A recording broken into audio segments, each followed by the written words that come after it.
Welcome, everybody. I think we can start today to the exhibition of Solomon Okpurukhre. You can probably later tell me how I really need to pronounce it, on the exhibition and talk on the topic Peace, Reflection on Africa.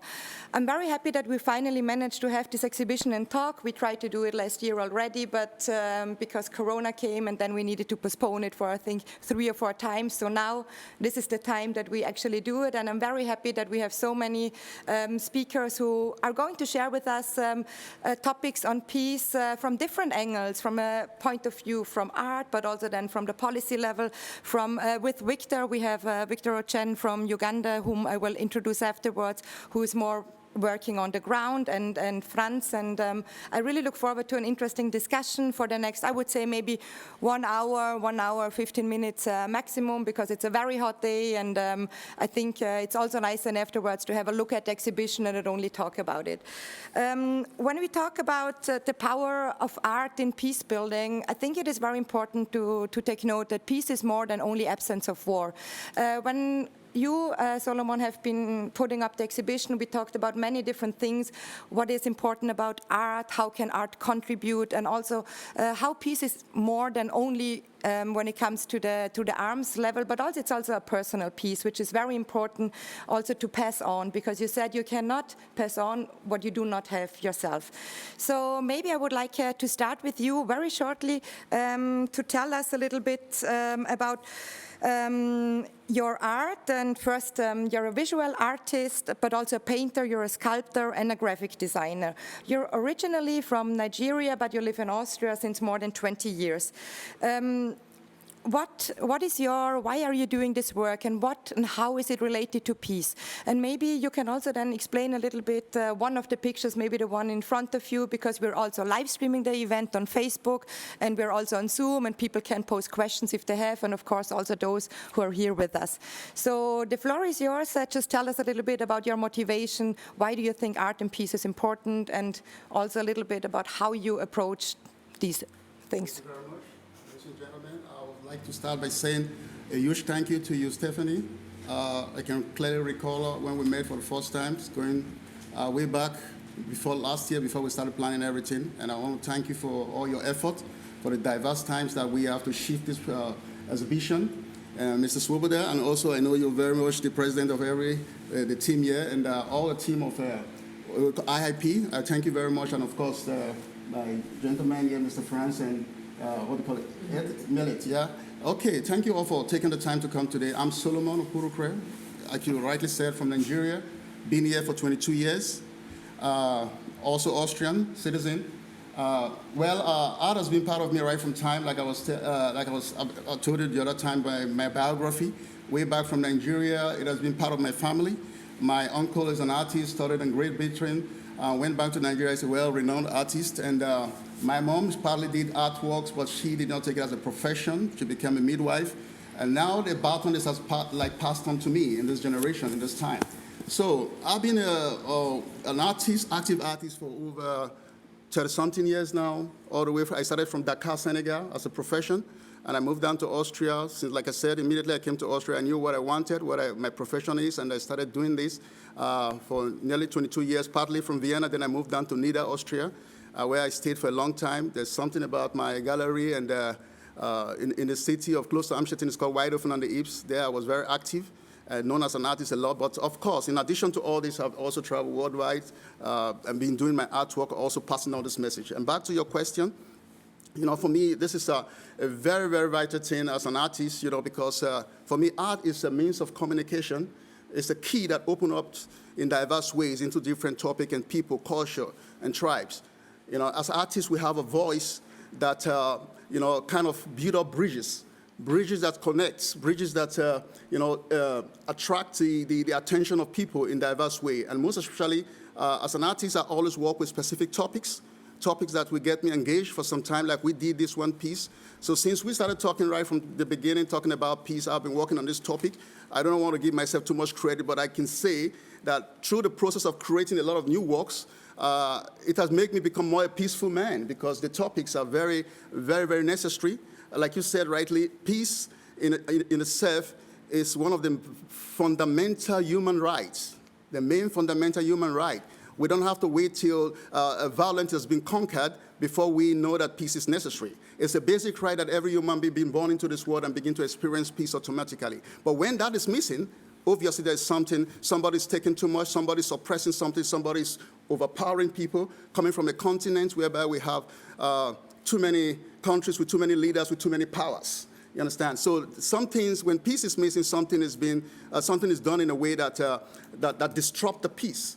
So I would say before we treat peace so much, we should also look into what are the things that disturbs peace, that takes away the peace between people, you know. And if we look at it in a collective way, in a country, as a country or a continent, then it's more beyond our individual peace. Like I also told one of my artworks, there was also addressing a lot about what they call your inner peace, inner rhythm. You know, we all need that when we talk about peace. If you're not peaceful within yourself, if you don't enjoy peace, if you don't exercise peace, you don't live peacefully, and there is going to be difficulty for you to pass on peace too. You know, so many disturbed people around the world pass on what they experience, their experiences, and that we can interpret it in many, many ways. So just to make it short, I would like to also tell you something about this. Like you said, to talk about some of my works.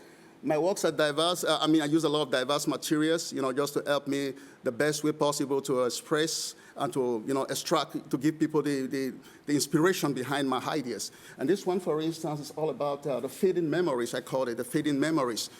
Fading memories, the reason I titled it The Fading Memories is because, you know, for peace to come again, every one of us have experienced a lot of things over years, challenges or bad experiences, bitterness, misunderstandings. It can be from a small family crisis or to a city, a community, and then into global form.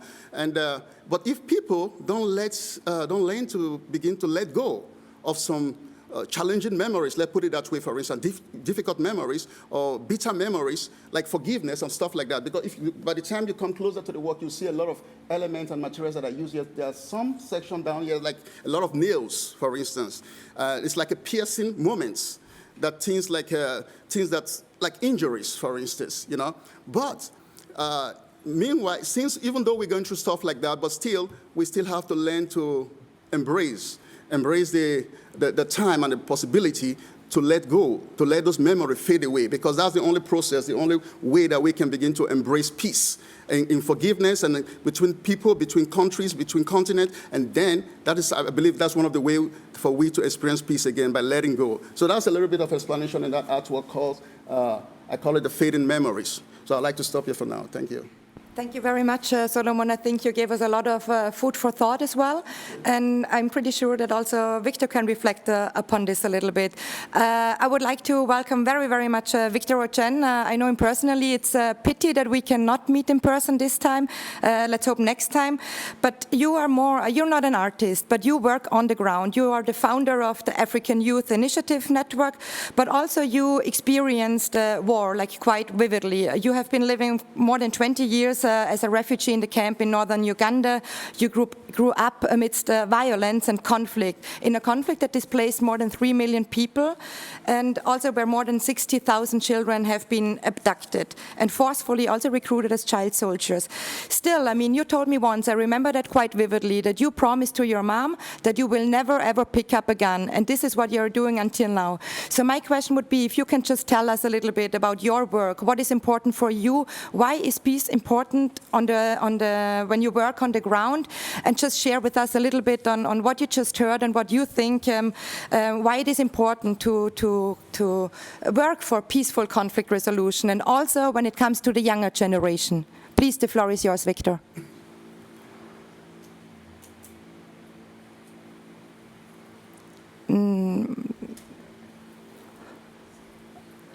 Okay, now you froze. Victor, can you hear me? Yes, I can hear you. I can hear you. Can you hear me? We can hear you. Yeah, I don't see you right now, but you can already start to talk. Yeah. For some reason, there was a disconnection, and I hope you can hear me. Can you hear me well? Yes, we hear you now, and we can see you also. Okay, thank you so much. Hello, everybody. I hope you are all doing well.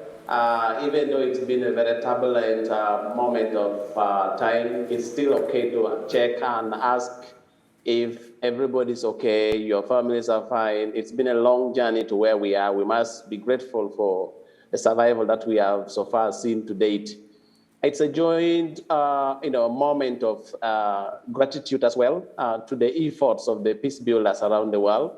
And as you have asked about it very, very pretty clearly, in an environment like Uganda, where I am, this other part of Africa where I am, you can only appreciate the importance of peace building when moment of hardship like right now has come, like what we're seeing now in the moment of a peaceful society. In the moment of peace, you can be sure that communities or members of the society will be able to manage their misfortunes, or they will be able to manage hardship that come with nature, like for right now, the issues of COVID that is coming up. So having been somebody who grew up in this part of the world, way, way young in time, I think growing up in war, growing up in conflict is one opportunity that I probably came up with. It's been about how can I transform my pain, my trauma, my suffering, my misfortunes into an opportunity as a building block to build up a society that I would want to live in without having to fear about my life. So this is the feeling that I had when I was a child, and this is the feeling that has kept me moving on to date. It's been not a 1 year journey. It's not been a 2 years or 5 years, 10 years journey. It's been a lifetime journey. As Stephanie has made it very clear that I spent half of my life in conflict. I spent half of my life surviving war. But then it's also very important to know that it's very difficult for something good to come out of the life defined by conflict or life defined by hardship. When I was 13 years old, on the peak of injustice, it was a decision that I had to make because having survived, having lived in conflict, I had no other option, I had no other exposure except conflict. And the question that came in, should I pick up the gun to fight? Should I join the war to become part of the fighting forces? And I did say no, I would want to make a difference by making a different choice. Of course, it was the most unpopular decision at that moment, to say you want to talk about peace that you have never lived, to talk about peace that it was not possible at all. And this is the kind of feeling, this is the environment that I was growing up in. Peace was not a choice. Peace was not a position at all, because it didn't exist. And every time people heard me talking about it, people thought I was being, I was mentally unwell, because to talk about something that I never lived, it was a decision that I had to make, a choice. But to be honest with you, it is from the life of conflict, the life of suffering and the life of hardship that I built my discipline. I built my discipline to become peaceful. I built my discipline to say that regardless of the situation, I should be a reason for no more suffering, and I should be a reason for an end to the society that it has been very subjected to many, many atrocities. And then the bigger picture I grew up in wondering was, how will we ever work out towards healing our society? And this is what kept me moving on. I had to commit myself. I started African Youth Initiative Network 16 years ago when we were living in the IDP camp in northern Uganda, and primarily to help us mobilize youth and communities in promoting peace and justice. And a move that has helped us. To date, I can proudly say that if you talk about war, if you talk about peace, I know what works. I know the peace building program that works in the conflict zone or in the post-conflict community, because it is something that I did not study about it. It's not something that I researched about it, but the life I lived, I survived. And that's why I said that let me engage my energy, mobilize my ability and my friends so that they can transform our trauma, our pain into an opportunity to promote a peaceful society. So basically, our organization is a 16 years old organization that we have reached out. We have helped, supported, rehabilitated direct victims of war, up to over 25,000 people who have been mutilated, those who have been gunshot, those who have been sexually abused, and women and children who have been burned. We treated them, provided them reconstructive surgical rehabilitation. But also, what started out of pain, our story started out of pain, became a motivation for ourselves, because all along we spent our time saying, let us bring an end to the cycle of violence. And it eventually became an inspiration to other people. So today I can proudly say that we have helped, supported, mediated in conflict through insider mediation program, and we have helped removed over 2,000 youth from the battlefields in the eastern part of Africa, in neighboring countries as well. So we have been able to move on from our own community to our neighboring countries, and we're working with the youthful population. And right now we're working in the refugee population, trying to promote the culture of peace in the humanitarian settings. Thank you so much. Thank you very much, Victor, for sharing also your personal story when it comes to how it actually is when you grow up in a conflict zone. We will come back later to you, and if you have also questions, of course, then also you can address it to Victor or reflect on what he was saying. I would now like to ask you, MIHRET KEBEDE, and just first introduce you very shortly. MIHRET KEBEDE is a multidisciplinary artist and poet, and you're also the co-founder of Tobiya Poetic Jazz, Netsa Art Village Artist Collective, and Addis Video Art Festival. You're now doing your PhD here in Vienna, and I know you also want to share some the screen with us, and probably also on what you heard, just what Victor was saying, what Solomon was saying. Maybe you can also then probably add, since you're also a woman, because I also know that you just recently participated in this conference of Women and Peace, and also how important also art is to connect people. Please, the floor is yours. Can you hear me? I mean, I'm talking about Victor. Can Victor hear me here? Victor, can you hear her? Yeah. I can hear you. I can. Yeah. You can hear me, okay. Yes, I can hear you. Because I'm also... Yeah. Okay. Thank you, everyone, for the opportunity, and congratulations, Solomon, for the exhibition. I'm really happy to discover more about your work afterwards. So yeah, as you mentioned, I will just read the text that I wrote for this particular event, and then you'll find your answer on the way, I think. I hope so. If not, we can come up with a discussion later. So recently, women from the African diaspora with different professional backgrounds made to create a network for peace in the Horn of Africa. The need to create a women's network was the outcome of an online conference which was initiated by the activist and political researcher Ishraga Mustafa Hamid last March in Vienna. As we navigate through historical chronicles in the world, most of the atrocities and human rights violations are occurring due to the consequences of the war and dispute between men over power in this long-lasting patriarchal system. And those men, unfortunately, have mothers, sisters, and children and brothers, and that's always a slippery slope to distract the whole community. This network of women from the Horn of Africa aims to actively engage in the peace-building process. Such kind of network is enormously and essential initiative. It's an enormous and essential initiative, but I also believe that it is equally crucial to connect people across cultures, not only certain professionals to bridge the disconnect that's created by the inappropriate political disputes, disruptions, and conflicts that are also being fueled by some external forces. We often see politicians and leaders meet for varieties of purposes, including conferences across nations.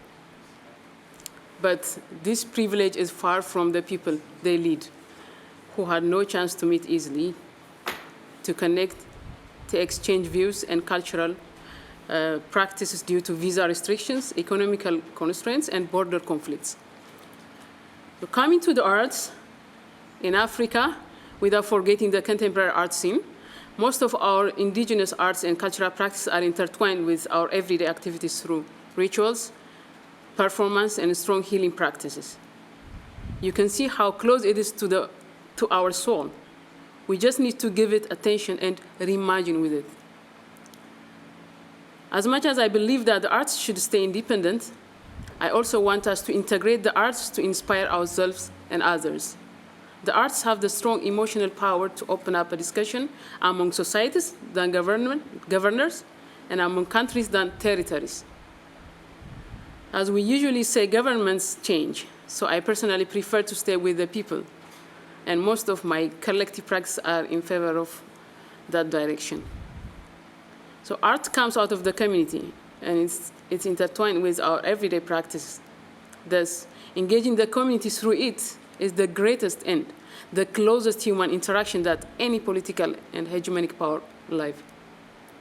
As an artist that holds multiple identities, I'll show a visual documentation of an experimental and international public art performance I did back in 2012 between Ethiopia and Scotland that connected people across cultures, regardless of who they are, any paperwork, and political discrimination that refrains people's mobility and integrity.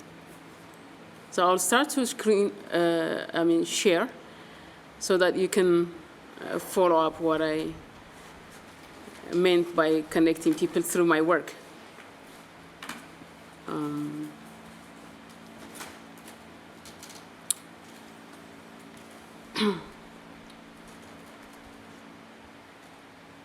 Can you all see it? Yes. Great. So I did this project, public art performance, back in 2012 between Scotland and Ethiopia when I was invited as a guest artist by the Devon Art Projects. So they were asking me something that is more socially engaged practice. So I told them that I want to walk from Ethiopia to Scotland. So they were like, what are you talking about? So how are you going to do it? Because it's about like crossing 17 countries and desert conflicts in between, so border restrictions and all visa constraints. But I told them that we can do it in one weekend. So what I proposed was to recruit 225 people walking one marathon each in both countries. That also sum up the whole distance from Ethiopia to Scotland, which is 9,439 kilometers or 5,850 miles. And then what you see here is, like, for example, if we start from Huntly, a small town in Scotland, we have to cross Huntly to Istanbul, and from Istanbul to Damascus, and from Damascus to Ismailia to Abu Simbel, Wadi Haifa to Addis Ababa, which makes 9,439 kilometers, 225 people walking, 42 kilometers each, 98 days non-stop walking. So that means 4 kilometers per hour. So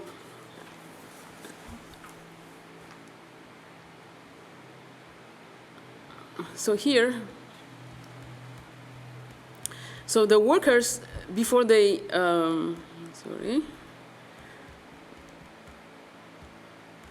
to go back to the first. So here, so this event was organized in Ethiopia, Addis Ababa, and in Scotland, in Huntly. So the workers in Addis Ababa, before the walk, sent their shoelace. I also usually work with shoelaces as a symbolic element, that because the shoelaces are very much attached to ourselves that we see every day. For example, when we wake up in the morning, we just tie our shoelaces and walk the whole day through different places. It could be clean, it could be dirt, it could be in a holy place, it could be, a very quiet place, it could be chaos, but it carries a kind of a certain history. And then if we are not tying that well, so there is a chance for us to also fail. And so I just used that kind of attachment to bring the people together. So workers from Ethiopia sent their old shoelaces to Scotland, and workers from Scotland sent their shoelaces to Ethiopia before their walk. So you can see here from Ethiopia to Scotland the distance here.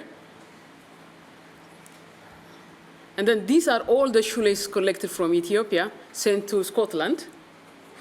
So you can see attached to the shoelace there is an email address, name, and country in it.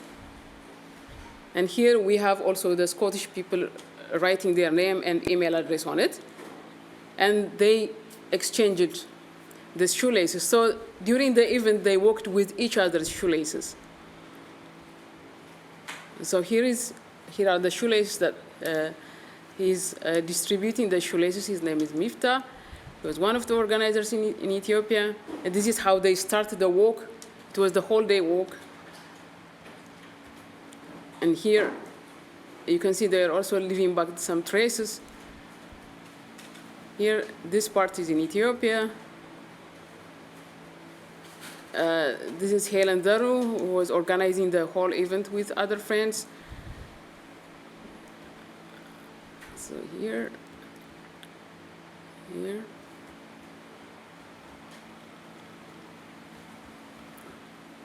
They were also in the stadium. Here. This is in Scotland. From that side, I was also there. A lot of events were happening between those 3 months, but I'm just showing you. In Scotland, we started with the bagpipe, Scottish bagpipe, the walk.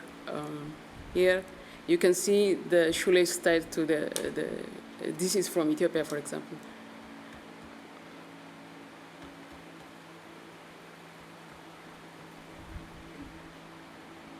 So the event was happening in Scotland in the outskirts, in Huntly, while in Ethiopia it is in the city. Here. I'll just go through quickly. And so while the walk, people were discussing about, the slow marathon, each other's reality, and also talking about each other's country. So this is the end of the walk. So the slowest walker was the winner of the slow marathon. Here you can see the shoelace. This is a shoelace from Haile Gebrselassie, a very famous, world-renowned runner. He was also part of this event participant, so he won the raffle from the shoelace exchange. And at the end, and the final destination, what we did was we had the name of these participants from Ethiopia and Scotland on a big board, so that at the final destination, they look at their shoelace attached to their shoes and connect their name to their counterparts in Scotland, for example. And afterwards, the event, they start to connect and communicate to each other through their shoelace. And because I told you there are email address on it, they keep on discussing about, because mainly we just came to know each other's realities through mainstream medias and whatnot. So this could be a way to connect people, because I always think that we haven't met yet. So I wanted to create a kind of communication among people. So I'll just stop here because I don't want to take much time, and I'll come back with other questions. And this is the book of the Slow Marathon Project. And this event becomes now an annual event in Scotland. As you can see it in the Wikipedia, if you Google Slow Marathon, so they are doing it every year. Here you can see every year there is this. So I'll just stop it here, I think. Thank you very much. It's very, very impressive and also very interesting. And I think this already also leads us then to what FRANZ can maybe also contribute. FRANZ SCHMIDJELL is from the Vienna Center for Dialogue and Cooperation. And you work since many, many years on African topics, but mostly in Austria, but also when it comes to culture. I remember you also organized the culture in movement, Kulturen in Bewegung. And also what she was saying, it's a lot about connecting people.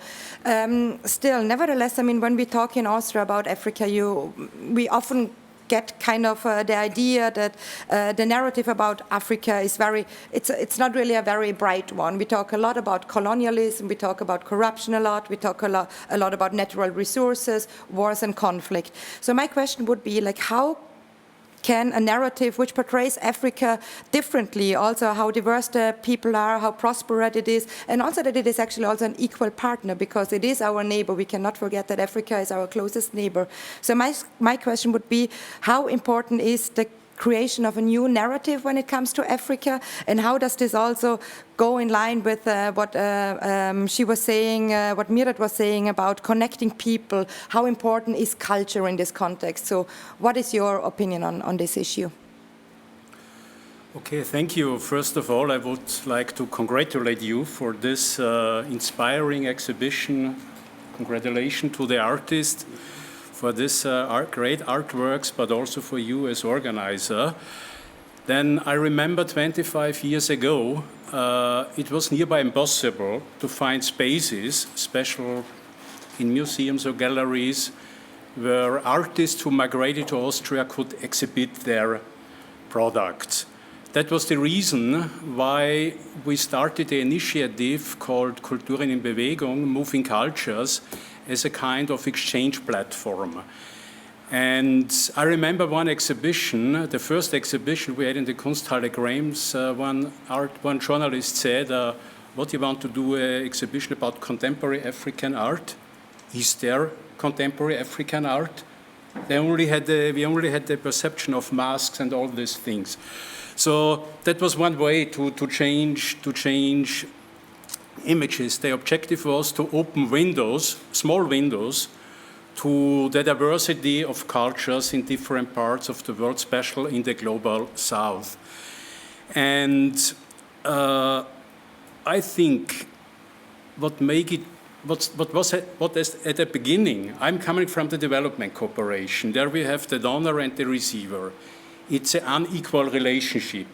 Even if European politicians always say we have now an equal partnership and so on, but it's not equal, it's unequal.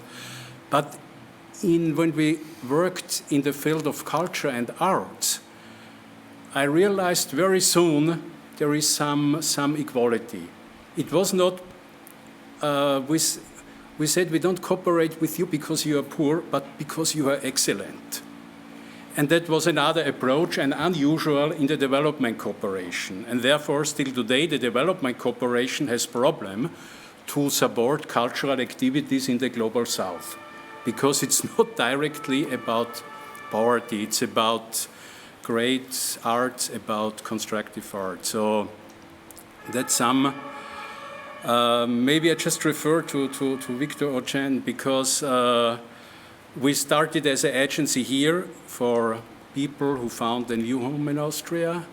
We started exchange programs and also cooperation programs in the global south. And one learning experience for me was in Uganda, exactly also in North Uganda, where Victor is from.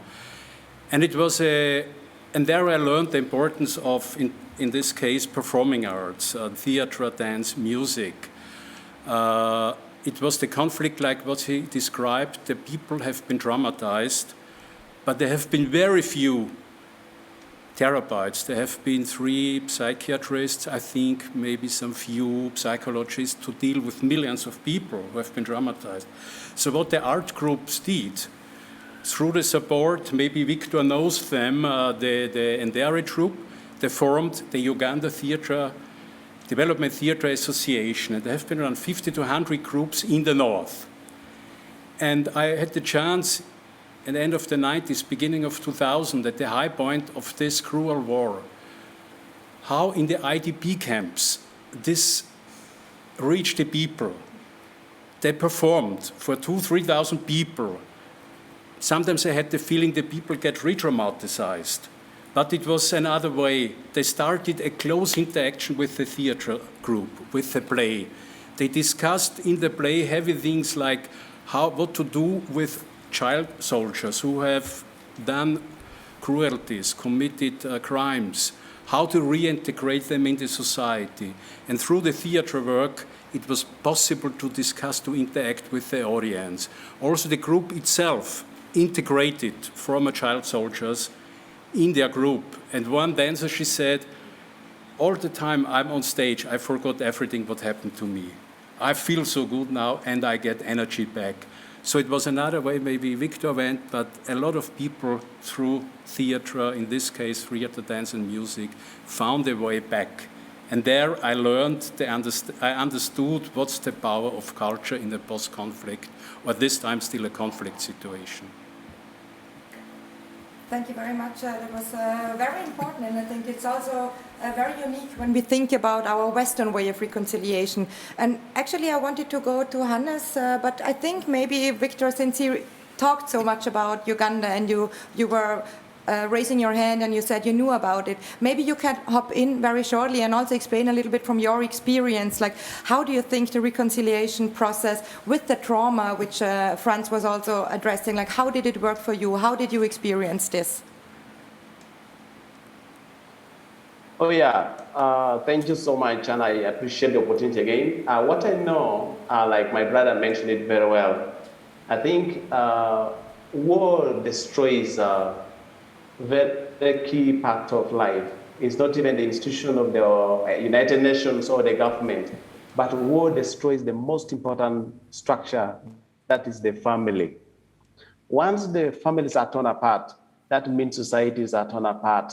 That means the community trust becomes a problem. There's a trust deficiency between the government and people among themselves. So this becomes a big issue. So sometimes it transcends what we have been seeing over the time has been, our generation has been through what we call generational transfer of trauma. The old people, our parents were born in war, they grew up in war, they raised us in war. And then the young people like our generation were not offered anything better than what they could see in the society. And it became extremely difficult for them to break the chain of suffering. So it has created what we are considering the intergenerational mistrust, which has been a problem in a way that young generation grow knowing up that something must have been done by our parents. That's why we are suffering. What did we do right? What did we do wrong in order for us to not, live at peace at all? So that has been a reason for the increasing tribalism. It has been the reason for increasing discrimination, sectarianism. It has been a reason for increasing political violence. So now you see, there's a rise in political violence. There's a rise in tribalism. There's a rise in ageism, the young versus the old. And to the point that these two generations look at each other as enemies. And now, even to the extent that there's a racial inequality, the mistrust, and now is even worsening. You find that the most difficult bit has been always, what message can be packaged for the young people so that they can become actors in peace building? Because once the seeds planted them has been the seeds of violence, it's been an environment of suffering, and it is very difficult for a child who is born and raised in conflict to choose peace. It takes a journey. It takes their heart. My brother saw in northern Uganda, the camp you are talking about is the IDP camp I grew up in. It is where I built my camp culture, I built my life, I built my identity. And to me, camp life means something very special to me because it's where I became who I became. I chose to become who I became now because of that camp, because I reached a point of saying that I am sick and tired of my own suffering. This burden of fear, burden of suffering, burden of hunger, burden of mistrust must come to an end. So that's why I decided to choose that. Let me be that person who will be part of the generation willing to put aside their histories of pain, and then be the generation of planting the new seeds, the seeds of peace. Maybe we'll nurture ourselves to become trees of peacemakers. And then when we become trees of peacemakers, soon we're going to have many of us to form a forest of peacemakers so that we can start forming the shades, the space for peace, where people can live in the shadows of peace, in an environment of peace, so that everybody can live at peace. So this is where we have been going through. This is what has been key in telling, the aspect that is needed the most is how do we deconstruct the cultural mistrust that has been in the community for far too long. And this comes in the religious leaders playing a role, the society members of political system playing a role, but most importantly, we need to be able to bridge the gap.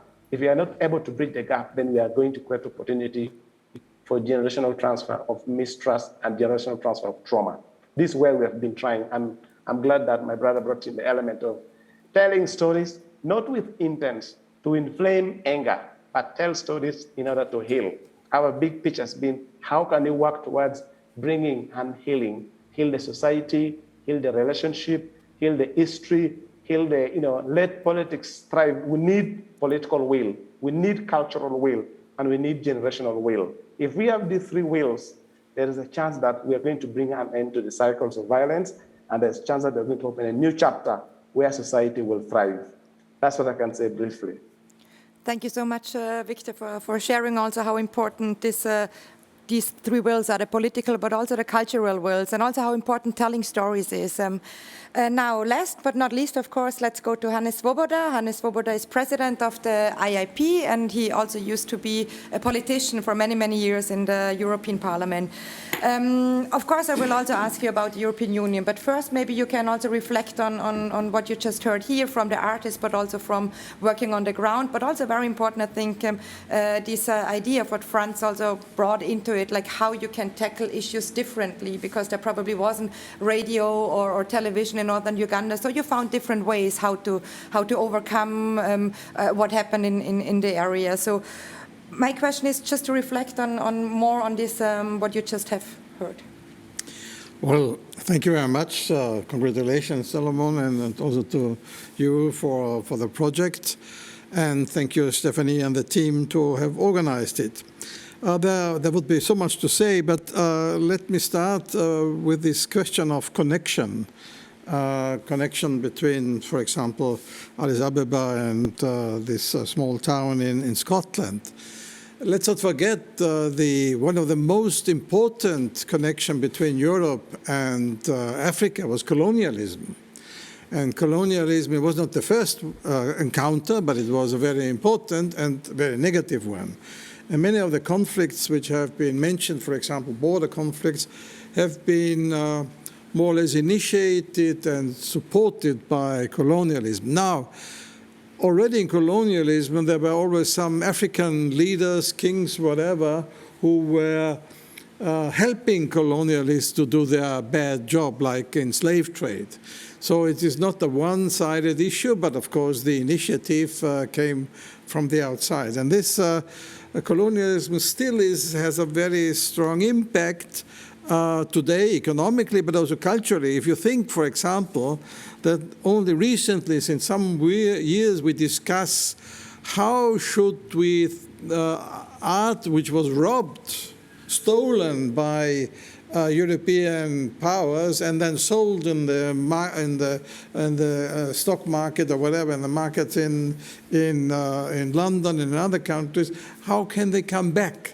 And then there was the argument, yeah, you cannot come back, cannot give back artifacts because there are no museums. But why are there no museums? Or there are museums, but you have to develop them and so on. So still today, art could not develop, like politics and economics, could not develop in itself in Africa with all the conflicts. I don't say that if without colonialism there was never have been war, and I don't say that art has been destroyed and robbed only by colonial powers, but it was a very important element of destruction we have in Africa.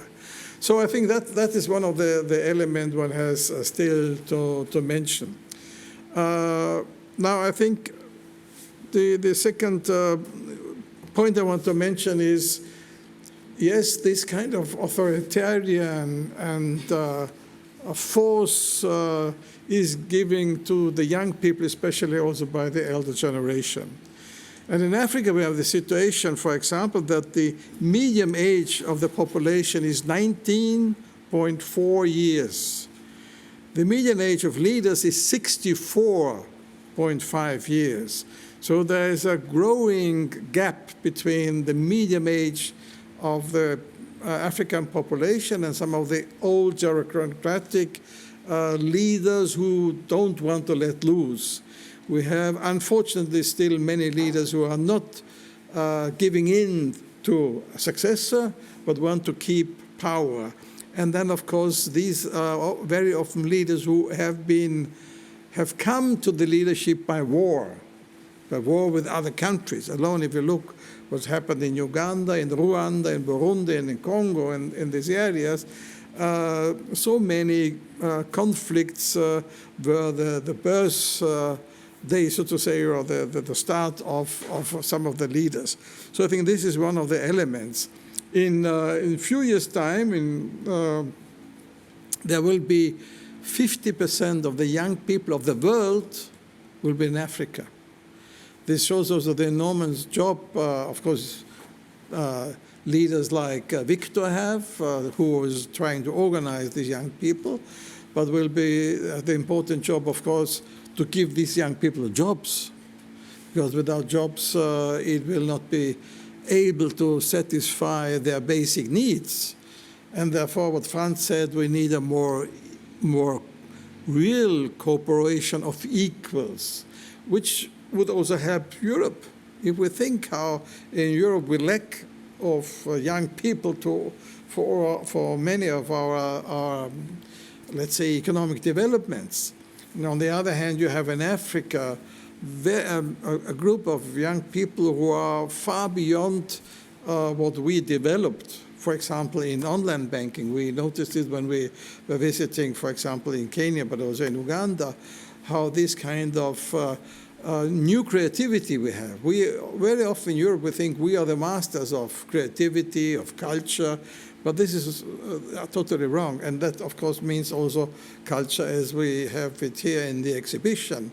And there is a very lively cultural scene, unfortunately not very often supported by African governments or African, rich people who could build a museum.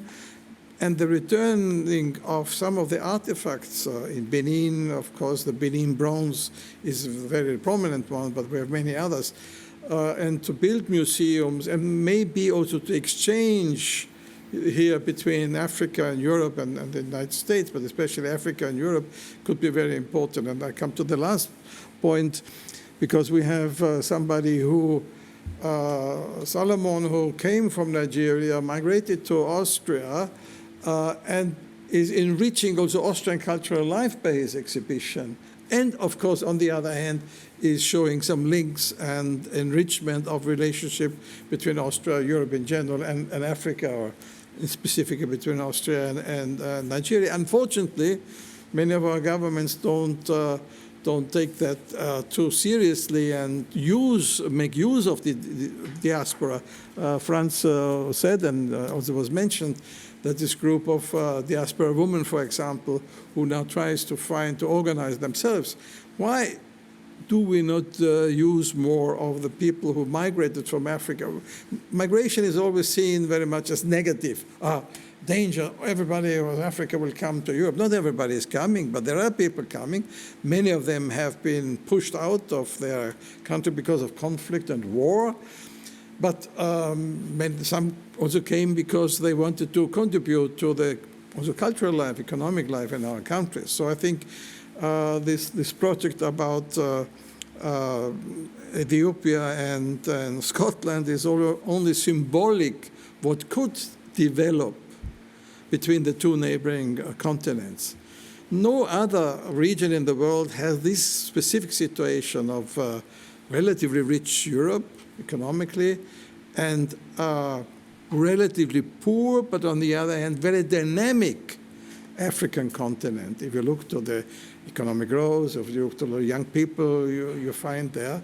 So I think there's a big chance for Europe, and this is my really last word. We should not give in all those politicians who see Africa migration only as a danger, a threat, instead of seeing that as a big opportunity for both sides. And as Franz also said, not we are the rich people who give some money to the Africans. No, we should be those who, knowing what happened, bad things in the past, but anyway, should having equal relationship of equals between Africa and Europe to the benefits of both sides, Thank you, Hannes.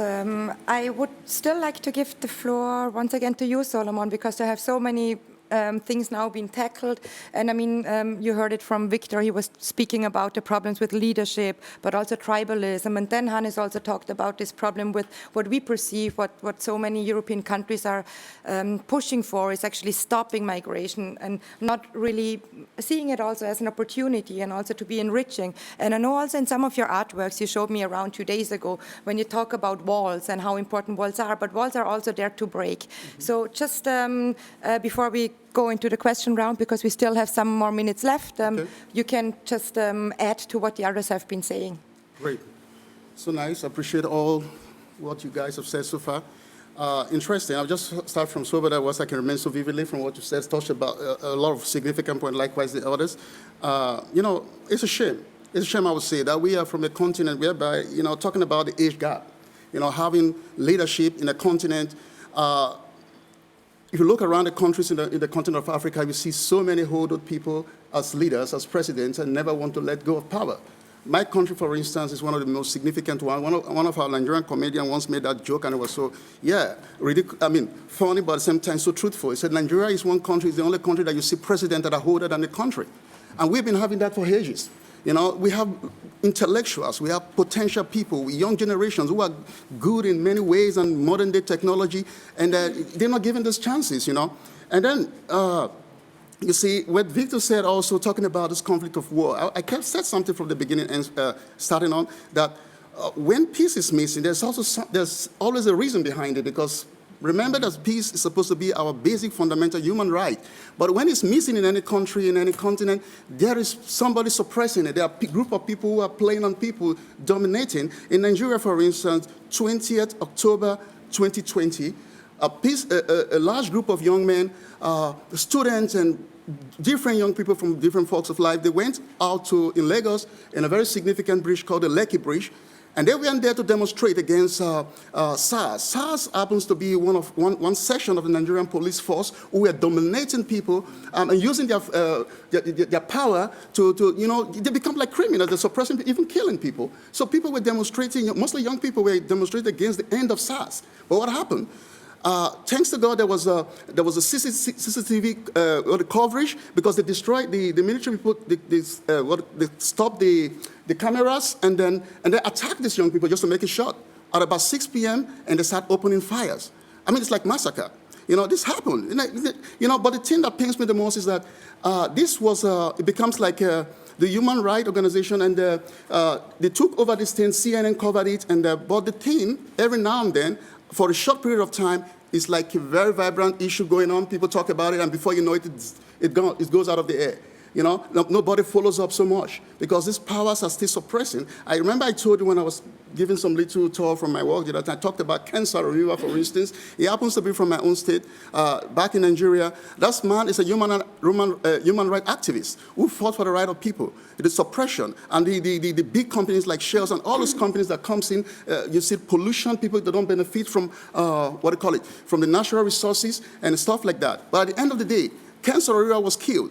And for a short period of time, it was a topic, and then it's gone. So nobody follows up. It's stuff like that. And these people keep repeating, doing what they do. Well, one of my points here, what I'm trying to say at the end of the day is that there is always, in every action, there's a reaction.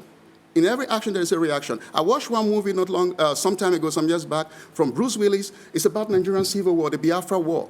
They went there as a group to rescue some missionaries, some workers on the field from Europe and from the Western world, to rescue them out of the place. It was a horrific movie, realistic story, but based on true reality. You understand? At the end of the day, what my point here, what I'm trying to say out is that at the end of the movie, there was a sentence that was supposed to, inspire us all. It was written. It said, "Evil is prevailing, because good people are refusing to do what they're supposed to do."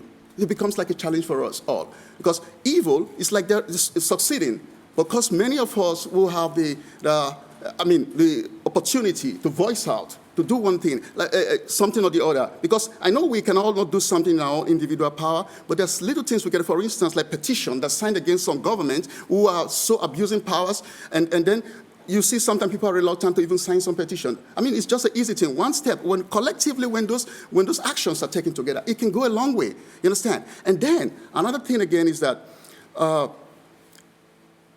talking about wealth and money transfer, whatever, supporting Africa financially, I don't even see it to be any reason to do that in any way, except some active NGOs that's on ground helping people very directly. Like, for instance, I'll give an example, something like what Victor is doing. People are close to the people, but governmental support makes no sense, because the money, it keeps Africa always in debt. Right now, as we speak, the Chinese are everywhere. African leaders are taking debts again. They keep collecting debt that they know they will not pay back, because in Africa, every regime that stays about 4 years, when a new one comes, they don't follow up. Europe. So it plunged the country into more and more debt, and people are getting frustrated. That's my point. When people get frustrated, you see this mass migration, and then, yes, because another thing I want to say is that when your neighbor is going through situation, for instance, let's say in an illustration, a fire is going on in your neighbor's house, and you refuse to help immediately, don't forget that most probably the wind can take the fire to your own house. So we are all neighbors in the one world. The world that we live in is like neighbors. There's so many things attached to it. There's so many factors involved in all these things.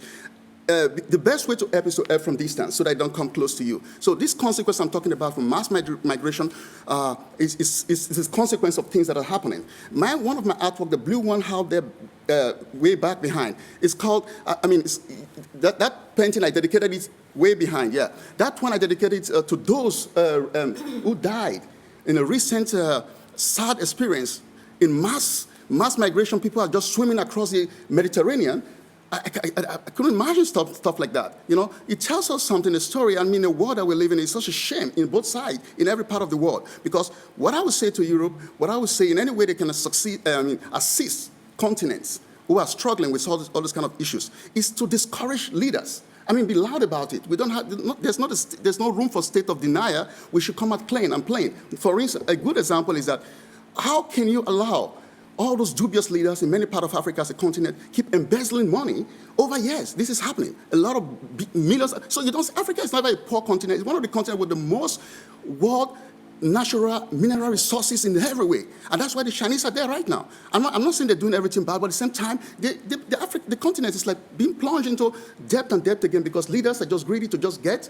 Most especially, like I said again, unfortunately, we have too many old people there who are not functioning the way they should function. I believe there should be room for a new generation of people who have a better insight, a better way of doing things and connecting to the world. You understand? So I think it's a deep thing to look from different perspectives. You understand? What they call a sanction that is given to countries is not supposed to be to countries, but to the leaders who are doing the crazy things. Because when you put a sanction, for instance, in a country, it's going to be the everyday people who are going to suffer. They don't suffer. The wealthy ones, the leaders, whatever, they have their own way of doing things. So I'm trying to say that any kind of thing that will discourage them, that will bring them down to weaken their power, should be done to them directly, be it in any country in Africa, because we have too many dubious leaders, and that's what is killing the continent. That's why they disrupt the peace, and people begin to find other ways of doing things. Then comes violence, comes rebel, and many things. The list goes on and on. So that's one of my little contributions. I think we've talked about many points there, but that if we look into this points, some of these things, and try to, do our own little part as human, like I said, maybe science petition, whatever the opportunities are there, and just say, yes, these things are not supposed to be. We speak against these people. We stand with those boys, those young people, because today, for instance, in Lekki, those who have died are killed by Nigerian military people, as they just deny it. They keep denying it. But there were evidence, right on CNN, shown how these guys were attacked, but still they deny it. So. Thank you for this very, very good speech, and I think you put like all the topics now in it. So you talked about China, you talked about war, like even going back to history with the Biafra and natural resources, which is a very important point as well. Does anyone have a question from the people sitting here? Not at the moment. Then I will ask you, MIHRET, maybe another question. Of all what you just heard, maybe you can also you can take it and reflect a little bit, but also, and I will pose the question also to the other ones, is what is your wish for the next 5 to 10 years when it comes to peace? In this context, peace reflection on Africa. So thank you very much. So I would like to reflect first, and then maybe I'll try to come to your question. So you see, all these conflicts and including the migration that we're seeing here is also not only created within the continent. So we all know that there are other external factors and powers fueling it. So be it a proxy war or whatnot. So all these, powerful, quote-unquote, countries are, entertaining their force by directing their, power to Africa.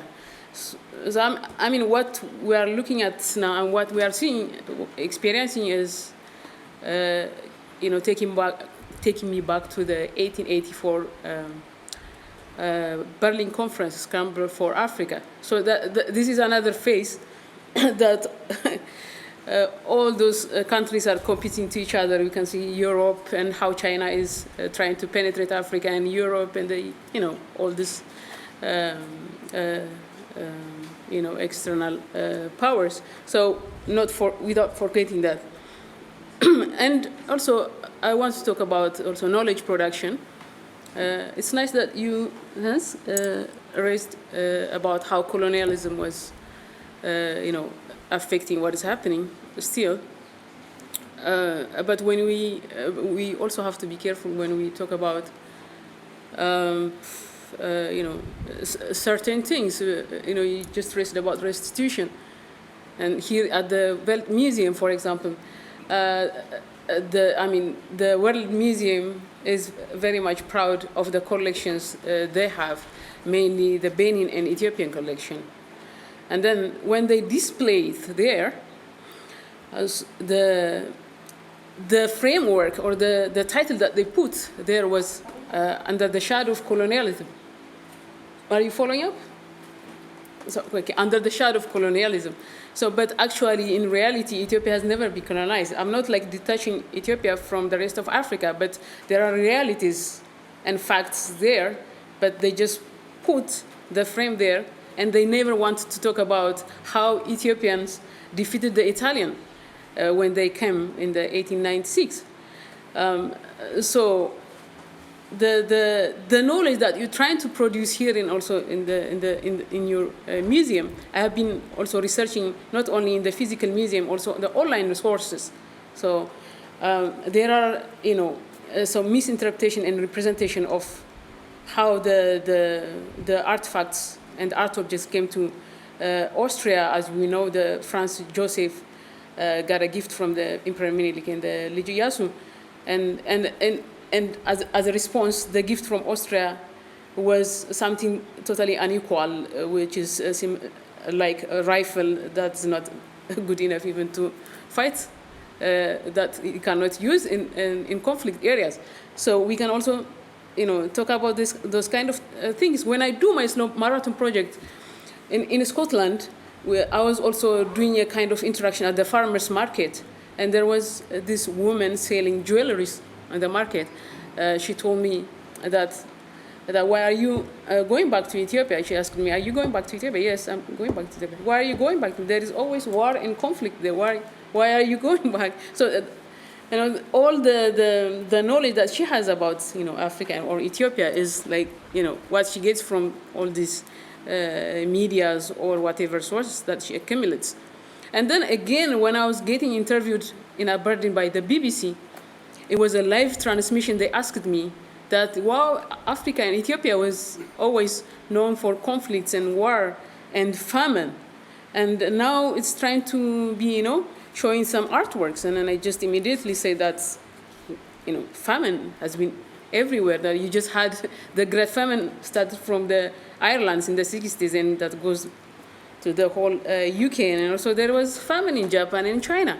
So, what I'm trying to say here is, when we are trying to speak about each other, it's through our politicians and leaders and those very formal connections that we talk about each other's country. So we, the people, have never met. That's why most of my works are like based in connecting people.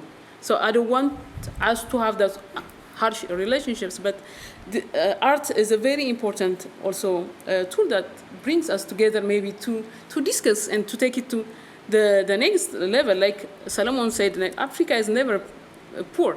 So why are all those colonial powers started from Portuguese and Spain went to Africa to rob and loot? And now, again, they are also coming back differently. So because our values and the way we exchange goods and our economy is being valued with dollar, that doesn't mean that Africa is poor. We have our own many values, but the global capital and inflation and the global capital power is also imposing it. So, it's a very vast topic to dig into, but I just want to make, a point on that. So, just coming to your last question.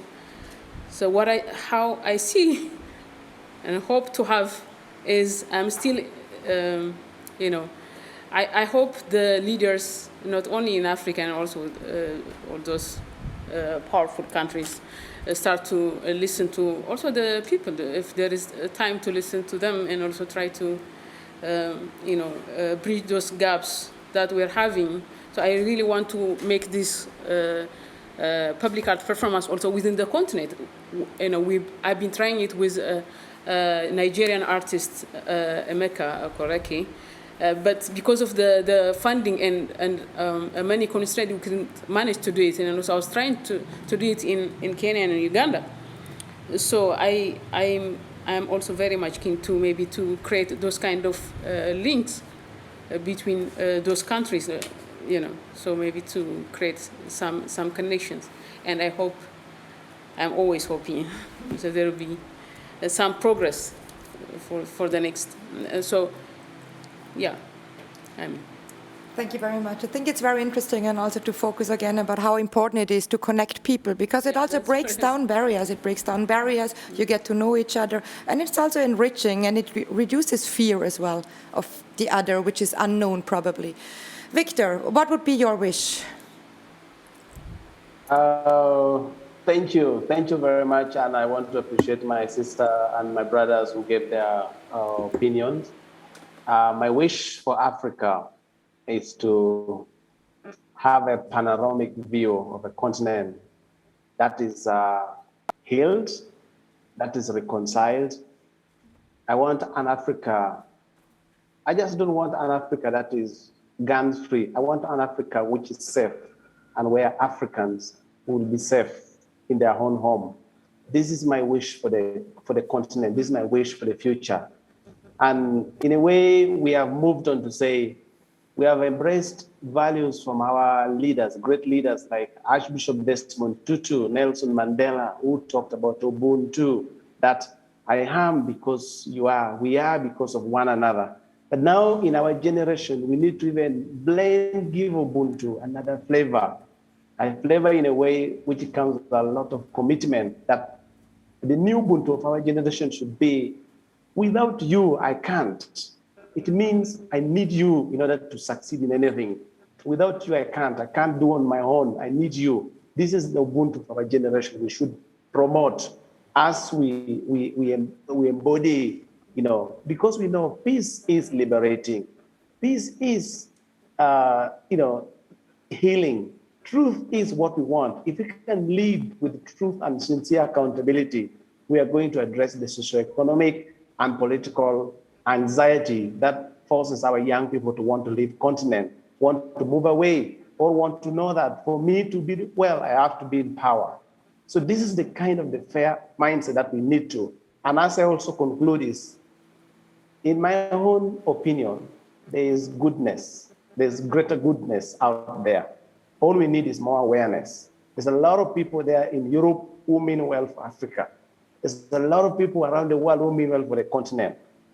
Majority few who want to benefit from the blood, from the suffering of the majority of the continent does not represent the majority of the good people we are in the world. All we need is to come together and assemble our energy. And one thing which we are looking at right now, to address this generational, intergenerational, historical legacies that outweighs our hope, is we want to address the question of generational mistrust. And how we are doing that is not because we are pushing for generational transfer of power. It doesn't work. If you say all must hand over power to young people, it cannot work in Africa. It has not worked, it's not going to work because we are still struggling. So we have come up with a new concept which we are trying to promote. We call it intergenerational co-leadership. Intergenerational co-leadership in a way that we're saying, let the old bring the wisdom, the knowledge, and let the young bring the, you know, agility and the momentum, the technology, the power that they have, so that the two can work together side by side. This is going to help us address the intergenerational crisis by promoting intergenerational co-leadership. This is an opportunity to address the burning urge for revenge and let rise the pride for our nation, the pride for our continent. It's a horrifying experience. I don't want my children to grow in Africa that I grew up in, the one that I had to fear for my life, I had to stay for to sleep in the bush every day because I was afraid of being abducted. I want the Africa where my children will not have to struggle for what to eat, but they will know that they can work side by side with their brothers and sisters in other parts of the world. So this is the kind of environment that I seek. This is the kind of environment that I'm working for. And I hope that with that panoramic imagination, I hope this is the Africa that we can build, which we are going to have a multicultural settings where we can, without having to revenge, without having to hold water or grudge against one another, work together for the good of humanity. I think the world took a lot from Africa. It is time that the world give to Africa. I think this is an opportunity that we need to do it together. But of course, Africa is not against China. Africa is not against Europe. Neither is it against America.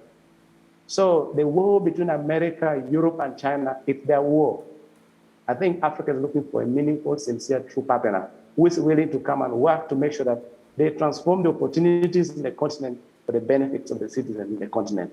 We're not looking for partner A, partner B, partner C. They are all good and bad, but we only want to say, let us work for a partnership based on mutual respect, prosperity, and opportunity for the local people. This is the Africa I'm looking for, and it's the Africa I work for. Thank you so very much for the opportunity, and I send you my warmest regard from Uganda. Thank you very much. Thank you very much, Victor. I know you also need to leave, so thank you so much for joining us, and it was a pleasure. It's always inspirational. I hope to see you soon in the future, and we'll stay in contact. All the best to you. Thank you so much, and everybody stay safe. Pray God protect all of you and your families. Bye-bye. Bye-bye. Franz, your wish.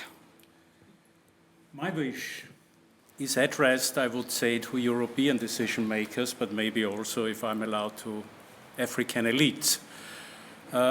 Maybe you know, it's written in a UNESCO report about arts education that creativity is the most equal distributed resource in the world.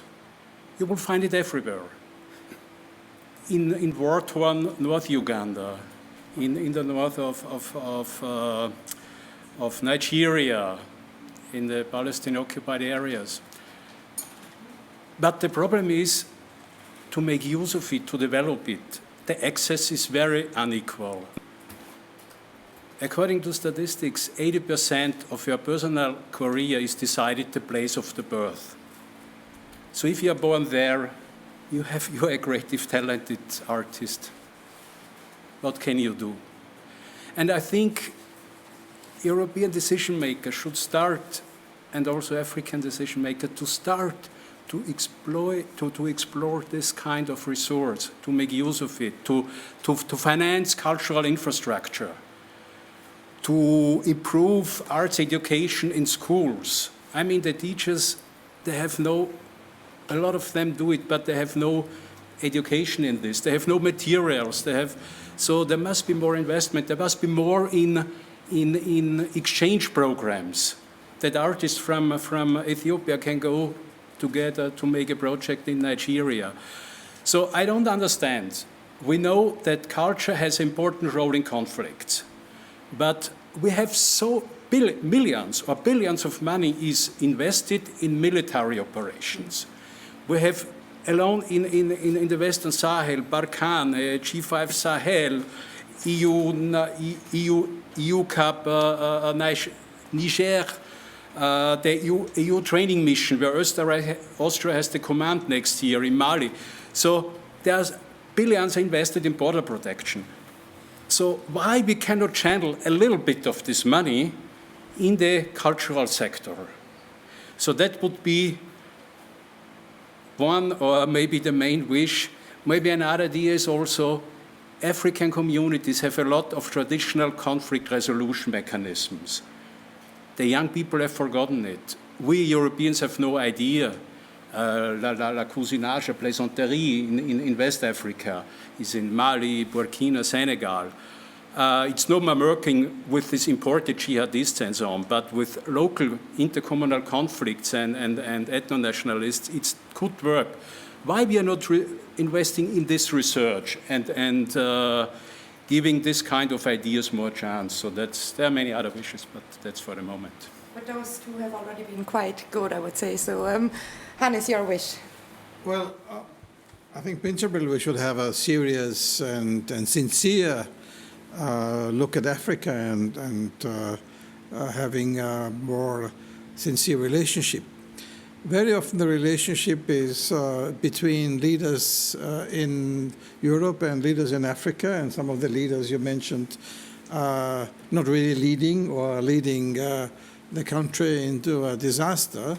So I think it would be very important also for Europe, also for European leaders, politicians, economists, scientists, to really speak with a broader part of the population in Africa and get another picture.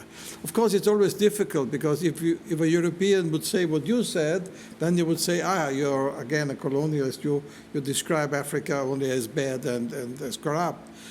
But one should not deny that there is corruption, but not say because there is corruption, Africa is bad, but because there's corruption, some of the leaders are bad, and maybe probably some of the leaders are corrupted by Western companies or maybe also Chinese companies, so from the outside companies. And here I come again to the question of companies being active in Africa. Nowadays, we are very proud of our new environmental orientation, e-mobility, for example, but very often it is overseen that for the e-mobility we need batteries, and for the batteries we need rare metals or rare earth, for example, lithium and others, or cobalt, and some of these are found in Africa and are exploited, and especially still children are employed by some of the companies, or some of the companies said, well, it's not our business, it's their business. No, it's a joint business to fight against child employment and, of course, fight against disasters for the environment. We know from the oil industry, for example, in your country what happened in many parts of the country because of neglect of the environment issue. We know how, for example, the peasants in Ghana for cacao beans, for chocolate, how difficult it is come to fair prices also for the peasants. So this is the third element. And the last one, of course, is on the cultural field. We spoke about the restitution. I understand from a European point of view, it's not easy to empty all the museums. And some of them are, dubious, not clearly stolen and dubious origin. But why not create joint museums? Of course, not only in Africa, but also here, to have a strong cooperation, to have exhibitions partly here and then move it to Africa and way back. Not only, museums today are not only about art of the past, but it's art of the present. Also about the art, as was said, of peace reconciliation, and the role of art in finding peace or in establishing peace and in promoting peace. So I think we need a totally new concept out of the past of the history of colonialism into a new concept where we not only give some of the elements back, but have a real restitution and found common museums owned in Africa, owned by Africans and Europeans, and in Europe, owned by Europeans and Africans. So I think, and museums as a lively element of culture, not only. And then, of course, exhibitions like we have here could be shown in Africa and in Austria, in your home country, and then it could be a real debate. So I think art really, as it was shown in here, and it was shown also on this project on the slow marathon, art is an important element, could be an important element, not only peace building in Africa itself, but of creating new relationship, a productive relationship between Europe and Africa. And I think that it's not much creativity in it. There should be much more creativity in bringing into the art cooperation between African countries and European countries. Thank you. So the only wish which is now in between us having a glass of wine and you showing us around to the exhibition is your wish. So your last wish. My last wish, yeah, in the word of FRANZ, and of course from SWOBODA, is this, Probably not your last wish. Yeah, a lot of wishes. To be honest, there's a lot of wishes, it's endless, but we cut it down. But anyway, from what FRANZ said so far, talking about resources not being equally, distributed globally, it's a global shame, you understand, because art is, there is no boundaries, you understand. Like you said, one of my artwork there called the Steel Frontiers. The steel frontiers. At the end of the day, you keep pumping money into one section, say for the, like you said, the military aspect and stuff like that, and then it becomes these things of like war, protection, rumors of war. But you're neglecting vital aspect of the entire global scene of young people, even people of diverse age, having potential, not being able to execute them. Become frustrating, very, very frustrating. I remember I watched one.